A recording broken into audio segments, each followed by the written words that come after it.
সংস্কার ও নির্বাচনের প্রক্রিয়া নিয়ে চলতি মাসেই ঘোষণার ইঙ্গিত ডক্টর ইউনূসের।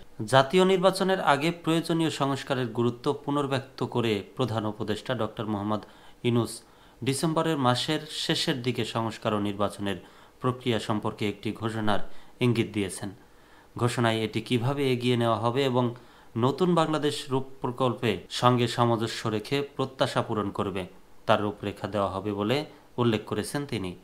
আজ সোমবার প্রধান উপদেষ্টার কার্যালয়ে ইউরোপীয় দেশগুলোর রাষ্ট্রদূতের সঙ্গে এক মতবিনিময় সভায় ডক্টর মোহাম্মদ ইউনূস নির্বাচন সংস্কার কমিশনের কথা উল্লেখ করে বলেন, পুরনো ধাঁচের সমস্যা এড়াতে নির্বাচনের আগেই কিছু সংস্কার কাজ শেষ করতে হবে। ডক্টর ইউনূস বলেন, নির্বাচনী প্রক্রিয়ায় এসব প্রস্তাব অন্তর্ভুক্ত করার জন্য প্রতিবেদনের জন্য অপেক্ষা করতে হবে। সরকার যদি এখন নির্বাচন করে তাহলে তা হবে সেকেলে এবং পুরনো ধাঁচের সব সমস্যা ফিরে আসবে। ডক্টর মোহাম্মদ ইউনূস নতুন বাংলাদেশ গড়তে অন্তর্বর্তীকালীন সরকারের অঙ্গীকারের কথা তুলে ধরেন। বলেন, রাজনৈতিক দলগুলো নির্বাচন অনুষ্ঠানের ব্যাপারে খুবই আগ্রহী, আমরাও নির্বাচন অনুষ্ঠানের ব্যাপারে আগ্রহী। কূটনীতিকদের উদ্দেশ্যে ডক্টর ইউনূস বলেন, সরকারের দুটি দায়িত্ব সম্পর্কে তিনি জনগণকে বোঝানোর চেষ্টা করেছেন, নির্বাচন অনুষ্ঠান এবং বিভিন্ন ক্ষেত্রে সংস্কার করা।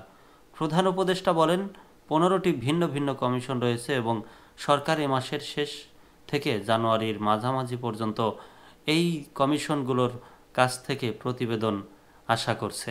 নির্বাচনী প্রক্রিয়া সংস্কার করা হলে তারা নির্বাচনের জন্য প্রস্তুত হবেন উল্লেখ করে ডক্টর ইউনূস বলেন, আমরা সেদিকেই যাচ্ছি যেদিকে দুটি প্রক্রিয়া আমাদের একই লক্ষ্যের দিকে অগ্রসর হচ্ছে।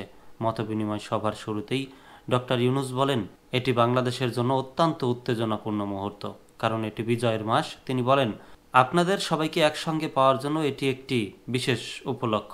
এটি বাংলাদেশের প্রতিটি রাজনৈতিক, অর্থনৈতিক ও নৈতিক সমর্থনের প্রতিফলন বলে উল্লেখ করেন তিনি। ডক্টর মোহাম্মদ ইউনূস বলেন, বাংলাদেশের বিরুদ্ধে কিছু অপপ্রচার ও ভুল তথ্যপ্রচার সত্ত্বেও বাংলাদেশে ঐক্য একটি ধীরতা বিদ্যমান। এ সময় পররাষ্ট্র উপদেষ্টা মোহাম্মদ তৌহিদ হোসেন উপস্থিত ছিলেন।